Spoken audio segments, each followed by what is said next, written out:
Hello friends, we are discussing about different types of majorities. Last session में हमने simple majority के ऊपर discuss किए थे. आज हम एब्सोल्यूट मेजॉरिटी के ऊपर डिस्कस करेंगे. एंड एक बेसिक वीडियो आया था पार्लियामेंट के ऊपर.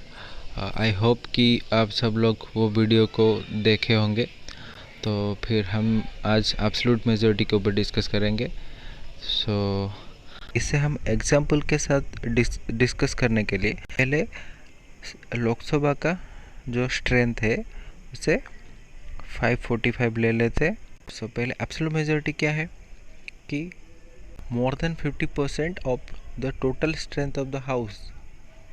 ओके, इसका मतलब है कि टोटल स्ट्रेंथ ऑफ लोकसभा हम 545 लिए थे, तो फिर उसका 545 का 50% से ज़्यादा, मतलब 545 का 50% कितना होता है 272.5. एक्चुअली आएगा 272.5. ये तो एक इंटीजर नंबर नहीं है, इसीलिए 50% से ज़्यादा कितना हो जाएगा 273. तो 273 और मोर ये हो जाता है एब्सोल्यूट मेजॉरिटी. लोकसभा का अगर टोटल स्ट्रेंथ है 545, तो फिर उसका एब्सोल्यूट मेजॉरिटी कितना होगा 273 और उससे ज़्यादा, which is more than 50% of the total strength of the house. हो गया. तो फिर यहाँ पे इम्पोर्टेंट है टोटल स्ट्रेंथ हाउस. हम सिंपल मेजॉरिटी में क्या डिस्कस किए थे? सिंपल मेजॉरिटी में डिस्कस किए थे कि present and voting, more than 50% of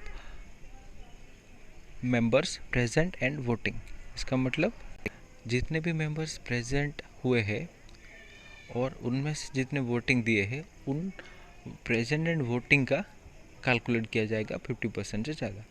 अगर वहाँ पे हमने डिस्कस किए थे 300 मेंबर प्रेजेंट है और 300 में से 300 वोट करते, तो फिर उसका मोर देन 50% कितना आ जाएगा 151. सो जितने भी मेंबर प्रेजेंट होके वोटिंग किए हैं उनका 50% से ज़्यादा. वहाँ पे इम्पोर्टेंट वर्ड है प्रेजेंट एंड वोटिंग. यहाँ पे क्या इम्पोर्टेंट है? यहाँ पे इम्पोर्टेंट है total strength of the house. Okay, absolute majority means more than 50% of the total strength of the house, which is 273 और मोर.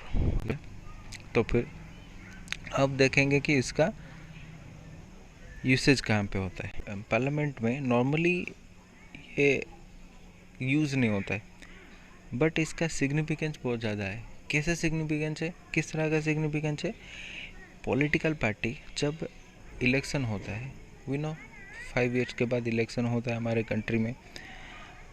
तो इलेक्शन के बाद जब नतीजा आता है इलेक्शन का, वहाँ पे जिस भी पार्टी को एब्सोल्यूट मेजॉरिटी मिलेगा, दैट मीन्स 273 और मोर सीट जीत जाता है, उसी पॉलिटिकल पार्टी रहेगा, उसी पार्टिकुलर पॉलिटिकल पार्टी गवर्नमेंट बनाएगी. तो एब्सोल्यूट मेजॉरिटी का सिग्निफिकेंस है गवर्नमेंट बनाने में. ओके, अगर एब्सोल्यूट मेजॉरिटी से किसी भी गवर्नमेंट बनता है तो फिर ये एक स्टेबल गवर्नमेंट प्रोवाइड करेगा. अब ये डिस्कस करेंगे कि अगर किसी भी पॉलिटिकल पार्टी को एब्सोल्यूट मेजॉरिटी वाला नंबर नहीं मिलता है, तो फिर वहाँ पे क्या होगा? वहाँ पे दो कॉन्सेप्ट आते हैं. पहले तो हम बोलते pre poll alliance, second one is post poll alliance. Pre poll alliance और एक है post poll alliance. Pre and post में क्या डिफरेंस है?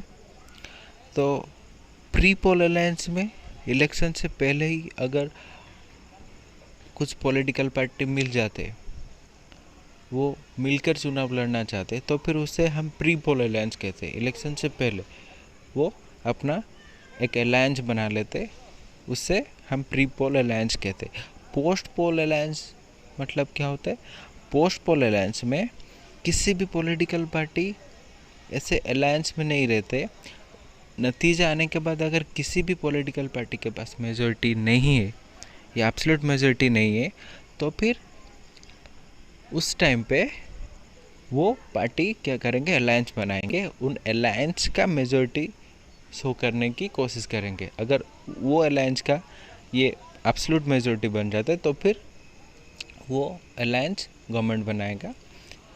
बट वो अगर उनके पास मेजॉरिटी है तो फिर वो जाएंगे गवर्नमेंट प्रेसिडेंट के पास कि ये देखिए हमारा ये मेजॉरिटी है, हम ये आपको दिखा रहे हैं कि इतना मेंबर्स का सपोर्ट है हमारे पास, हमें गवर्नमेंट बनाने के लिए मौका दीजिए। तो फिर उसके हिसाब से गवर्नर स्टेट में और प्रेसिडेंट सेंटर में वो इनवाइट करेंगे जो भी अलायंस है, उस अलायंस को इनवाइट करेंगे कि आप आके गवर्नमेंट बनाइए। तो प्री पोल अलायंस का एग्जाम्पल क्या होता है कि एक है NDA, national democratic alliance government, और है UPA, United progressive alliance. NDA हमारा अभी एनडीए का गवर्नमेंट चल रहा है, नेशनल डेमोक्रेटिक अलायंस का जो कि बीजेपी फ्रंट कर रहा है, लीड कर रहा है उसे, और यूपीए यूनाइटेड प्रोग्रेसिव अलायंस को लीड कर रहा है कांग्रेस, जो कि 2004 से 2014 तक यूपीए 1 एंड यूपीए 2 का गवर्नमेंट था। यहाँ पे इलेक्शन का रिजल्ट आने के बाद अगर किसी भी पार्टी के पास एब्सोल्यूट मेजॉरिटी नहीं है तो फिर वहाँ पे एक सिचुएशन आ जाएगा। उस सिचुएशन को क्या कहेंगे कि उससे कहेंगे हंग असेंबली या फिर हंग पार्लियामेंट। स्टेट में तो हंग असेंबली कहेंगे, स्टेट में तो हंग असेंबली कहेंगे, और सेंटर में इसे कहेंगे कि हंग पार्लियामेंट। सेंटर में क्या कहेंगे उसे, हंग पार्लियामेंट। अगर किसी भी पार्टी के पास मेजॉरिटी नहीं है, नो पार्टी और प्री पोल अलायंस। यहाँ पे हम तो देख लिए कि प्री पोल अलायंस क्या है। इलेक्शन होने से पहले ही एक अलायंस बना लेते कुछ पॉलिटिकल पार्टी मिलकर, और उस प्री पोल अलायंस या फिर किसी एक पॉलिटिकल पार्टी जो भी है, उनको अगर एब्सोल्यूट मेजॉरिटी वाला नंबर नहीं मिलता है तो फिर वहाँ पे उसको क्या कहेंगे हम, हंग पार्लियामेंट। तो प्री पोल अलायंस में जितने भी पॉलिटिकल पार्टीज है वो एक सिंगल कंसोलिडेटेड यूनिट बनकर काम करते हैं। इसका पॉलिटिकल पार्टीज वो अपने आप के अगेंस्ट में नहीं लड़ेंगे। वो क्या करेंगे, अपनी जो भी कैडर्स है, वॉलंटियर्स है, उन वॉलंटियर्स को अपना कोalition जो बना के रखे ना उन्होंने, वो कोalition को सपोर्ट करने के लिए बोलेंगे। पूरा कोalition के लिए काम करेंगे। कैडर्स एंड वॉलंटियर्स पूरा कोalition के लिए काम करेंगे, ना कि अपने इंडिविजुअल पॉलिटिकल पार्टी के लिए काम करेंगे। ये है प्री पोल अलायंस। और पोस्ट पोल अलायंस में क्या होता है कि नॉर्मली ऐसा कुछ नहीं रहता है, वो इंडिविजुअली कॉन्टेस्ट करते हैं वो इलेक्शन, और रिजल्ट आने के बाद वो मिल जाते हैं। अगर हंग पार्लियामेंट या हंग असेंबली रहता है तो फिर अगर हंग पार्लियामेंट सेंटर में रहता है तो फिर तब एक अलायंस बना लेते हैं जो कि इलेक्शन के रिजल्ट के बाद, इसीलिए इसे पोस्ट पोल, पोल मतलब इलेक्शन डे होता है, जो इलेक्शन होता है ना, पोलिंग डे होता है, वोट देते हैं, उसे पोलिंग डे कहते हैं। और पोस्ट पोल मतलब पोल